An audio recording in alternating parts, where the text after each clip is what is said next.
একটা ছবি দেখাবো এবার, দেখুন তো, একটা ছবি দেখুন। পাইপ, এরা হচ্ছে ইছামতি নদী থেকে পাইপ চলে যাচ্ছে, চলে গিয়ে একটা পুকুরে চলে যাচ্ছে। কোনো ট্রাক্টর নেই, কোনো লোকজন নেই। দেখি অভ্যস্ত আমরা যে পুকুর চুরি কিভাবে হয়। এখানে নদী চুরি হচ্ছে পাইপের মাধ্যমে, পলি মাটি চুরি হয়ে পুকুর মালিক তার পুকুর ভরাট করে দিচ্ছেন কিভাবে দেখুন।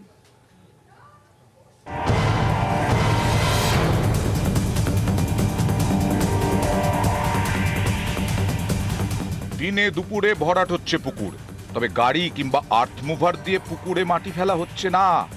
উত্তর 24 পরগনার হাসনাবাদে নিঃশব্দে পুকুর ভরাট করা হচ্ছে অন্যভাবে। মোটর চালিয়ে পাইপের মাধ্যমে নদী থেকে পলি তোলা হচ্ছে, তারপর সেই পলি পাইপের মাধ্যমে পুকুরে ফেলা হচ্ছে। এভাবেই হাসনাবাদের বরুণহাট বাজারের কাছে চলছে পুকুর ভরাট। এখান থেকে 900 মিটার দূরে ইছামতি।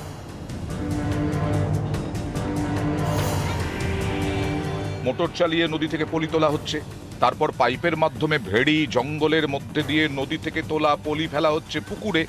এভাবেই ভরাট করা হচ্ছে পুকুর। দিনে দুপুরে পুকুর ভরাটের মতো বেআইনি কাজ হচ্ছে। অভিযোগের আঙুল স্থানীয় তৃণমূল নেতার দিকে। এ খবর দেখাতে আসরে নেমে পড়েন নেতার সহযোগী। খবর বন্ধ করতে নিউজ 18 বাংলার প্রতিনিধিকে ফোন করে হুমকিও দেন। ওই বরুণাটে এসেছিলে না, একটা ভিডিও করছিলে, ওই আমার ওই মেশিন কাজ করে ওখানে, তো বললে ভিডিওটা ছাড়লি আর একদম কেসার লেগে যাবে কোনি, সেই বিষয়ে একটু কথা বলবো। এমনি ওটা একটা সরকারি এমনি জায়গার হচ্ছে সাইড দিয়ে ড্রেন হবে, তার জন্য ওটা করা হচ্ছে। তুমি তো ভিডিওটা এক্ষুনি ছাড়ার দরকার নেই, একটু দেখা করি তারপর যেটা করলে হয় করো। এই পুকুরের মালিক নারুগোপাল হরি, বরুণহাটের তৃণমূল অঞ্চল সভাপতি। স্থানীয়দের দাবি দীর্ঘদিন ধরে তিনি এই পুকুর ভরাট করছেন।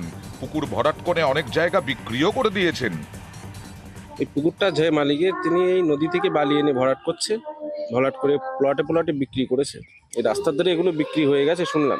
হ্যাঁ, নদী থেকে বাড়ি আনতিস তো, ওই পাইপে আনতে দেবো। বেআইনি তো আমরা কি বলবো বলুন দি, আমাদের কি বলার আছে, আমরা কি করবো? যার পুকুর সে ভরাট করতেছে। কত লোক মানুষ এর উপরে নির্ভর করতো, অনেক লোক মাছ টাছ ধরতো, অনেক কিছু। একে পুকুর ভরাট, তার উপরে নদী থেকে পলি চুরি, জোড়া অপরাধ। কিন্তু যিনি এই পুকুরের মালিক, যিনি তৃণমূলের অঞ্চল সভাপতি, তিনি এসবের মধ্যে দোষের কিছু দেখছেন না। ওটা কোনো পুকুর না, ওটা এমনি জমি, বিলেন জমি। ওখানে জল জমে এমনি, আর সাইডে রাস্তা ভেঙে যাচ্ছে। প্রধানকে বলে ইমার্জেন্সি ড্রেন করছি, আপনি যা বলবেন সবই পেয়ে আপনার কাছে, তাহলে কিছু হবে না, পৃথিবীতে কোনো কাজ হবে না। মাটি কাটা নিষেধ, আপনার বালি ভরাট করা নিষেধ। এটা তো আমি জানি না ব্যাপার, আমি খোঁজ নিয়ে দেখছি। মহকুমা শাসক বলেছেন অবৈধভাবে নদী থেকে বালি তোলা এবং অবৈধভাবে পুকুর ভরাটের বিরুদ্ধে তিনি ব্যবস্থা নেবেন, কিন্তু কবে জানতে চায় বরুণাট এলাকার সাধারণ মানুষ। হাসনাবাদ থেকে অনুপম সাহার রিপোর্ট, নিউজ 18 বাংলা।